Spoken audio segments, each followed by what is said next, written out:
Bonjour, ici Lex pour une nouvelle interview du Trial Open Air 2014, donc pour cette première journée du vendredi. Donc aujourd'hui j'ai le plaisir d'accueillir Dagara. Merci. Merci. Merci à vous, j'ai eu l'occasion de vous voir en concert ce soir, ça envoyé sec. T'as bien aimé? Oh mais moi j'ai adoré, malheureusement je peux que rester sur tout chaud mais... Comment ça? Ah vous êtes 49, vous êtes 42, 45, je fais comment moi? Tu t'organises, c'est un problème d'organisation, vous n'êtes pas organisé, c'est tout. Ah bah non, ça malheureusement. Merci d'être venu. Mais avec grand plaisir, mais du coup alors quel est votre avis sur ce show que vous avez fait ce soir? Alors c'était, déjà faut le dire, c'était le dernier show de l'année, ça clôturait une année. Nous on a sorti l'album, notre nouvel album en octobre 2013. Donc là c'est une année, on va dire une année scolaire. On a terminé avec ce show le 4 juillet 2014. Donc c'était pour balancer tout ce qu'on a fait. Tout ce qui est resté de tout ce qu'on a fait cette année. La frustration, voilà, la frustration et puis même la joie aussi, tout le plaisir qu'on avait. Tout envoyé, c'était une très belle scène, c'était une très belle organisation, donc on s'est fait plaisir.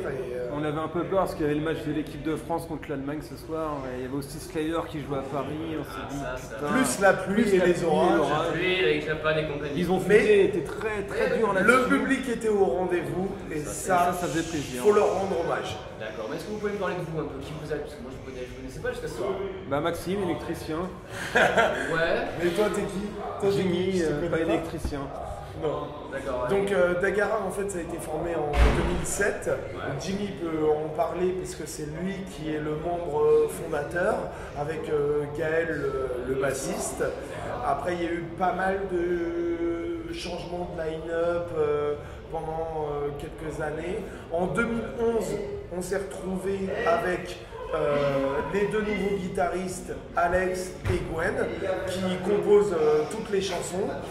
Et ils se sont demandé s'il ne fallait pas ajouter un petit peu de percussion, un petit peu de rythme tribaux à tout ça. Petite originalité au projet en fin de compte. Donc ils ont fait appel à moi. Je suis arrivé, j'ai ramené mes projets de percussion. Comme j'ai un peu de coffre, j'ai un peu de voix, j'ai décidé de rajouter une deuxième voix. Et puis tout ça s'est organisé et ensuite on a accueilli Camille, le dernier membre du groupe, le batteur.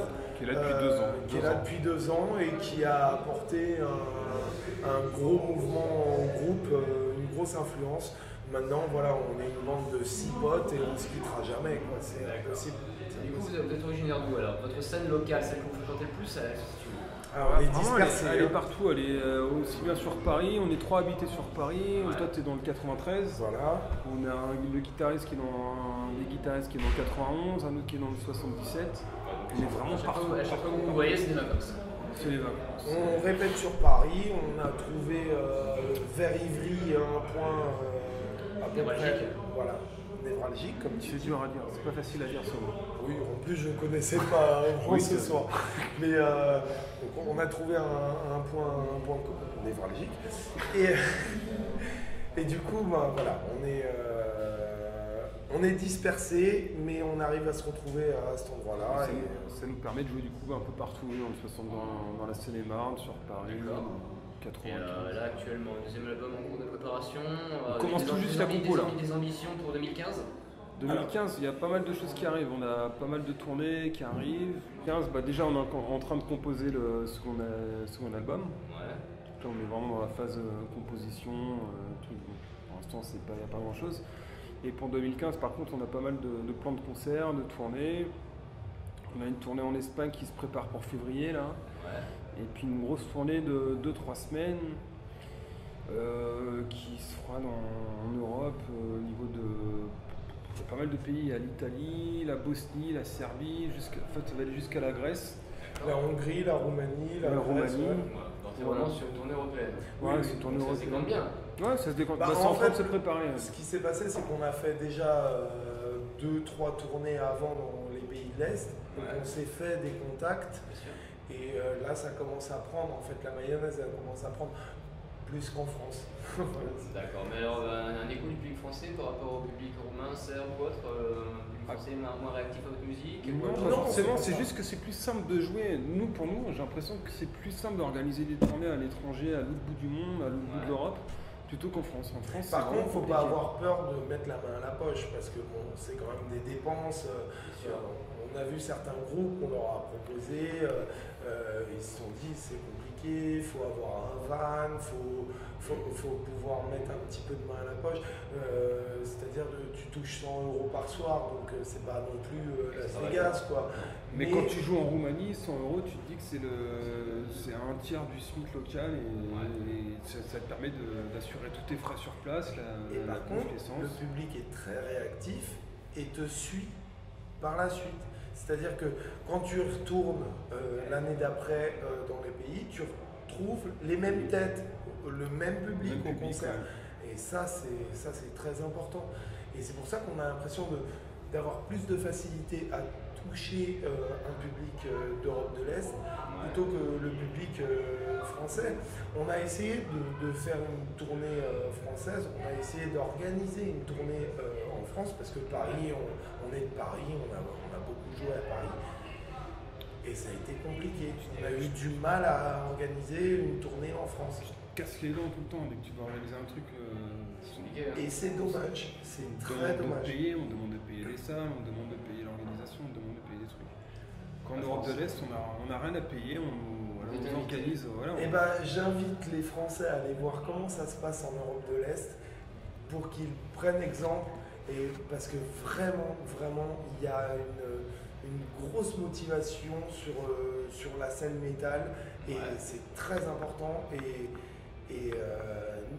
pour nous, c'est valorisant. C'est vraiment valorisant. Maintenant, on ne dénigre pas la scène française.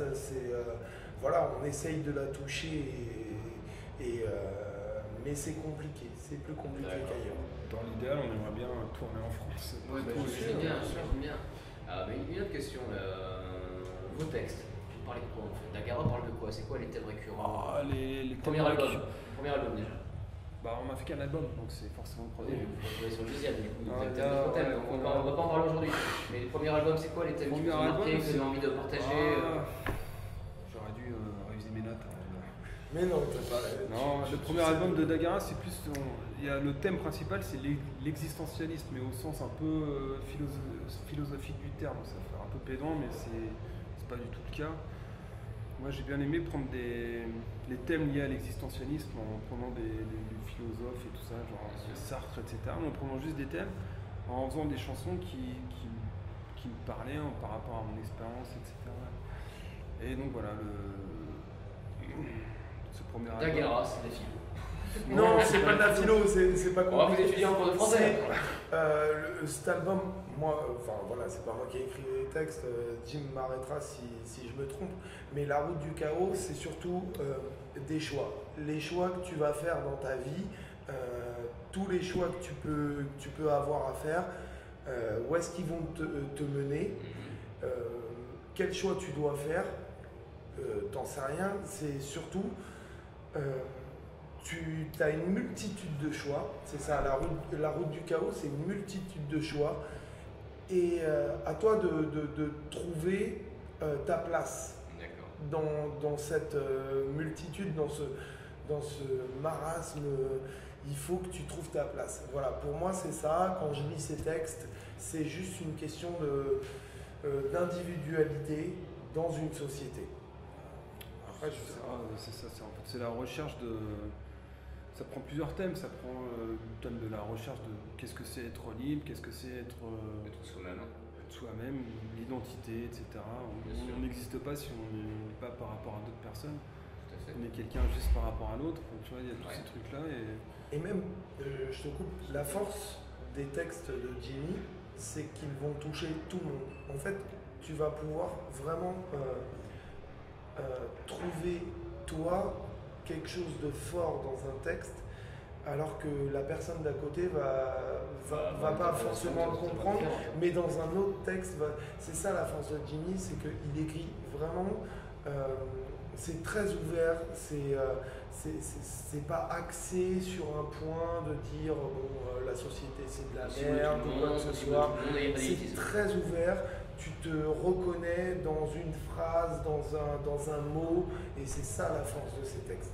Moi, le but, ce que j'aime bien essayer de faire, je sais pas si j'ai réussi après, mais c'est d'essayer de mettre plusieurs sens possibles quand on lit le texte, c'est de dire pour quelqu'un, pour un tel, ça va pouvoir dire quelque chose, n'importe quoi. Chacun a son interprétation. Chacun a son interprétation. Après, voilà, je sais pas si. Donc après, tu as ton interprétation, il a son interprétation, voilà, vraiment l'interprétation, et chacun. Et je vous invite à lire les textes de Jimmy parce qu'ils sont très très forts.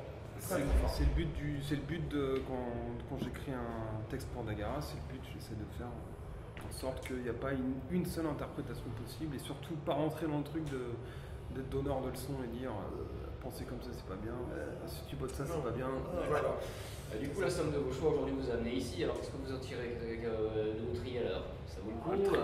Nous on Vous était. avez aimé ou alors vous aurez préféré rien Bah ajouter? nous on est arrivé. Là, on est arrivé comme ça, puis on s'est dit, puis on a regardé la météo, on s'est fait putain il va pleuvoir, putain il y a le match de l'équipe de France pendant qu'on va jouer, merde, il y a tous les éléments qui étaient contre nous, mais finalement on a passé un putain de bon moment. Il y avait quand on a fait les balances, il n'y avait pas de retour. Et puis putain, tous les techniciens étaient il n'y a pas de retour, ça va s'arranger, ça va s'arranger, on était Et quand on a lancé le truc, ça l'a fait, il y avait les gens, voilà, il y avait quoi, je sais pas, 50 personnes devant, je sais pas. Mais c'était bien, enfin, les gens étaient réactifs, nous on a passé un putain de bon moment, c'était rigolo. Je crois que c'est le premier festival qu'on fait en tant que Dagara. Non, on a fait le. On a fait le warm-up, c'est le premier festival extérieur. Non, on a fait en 94 là. Bon, les fêtes de Choisy. Alors. Les fêtes de Choisy. C'est vrai.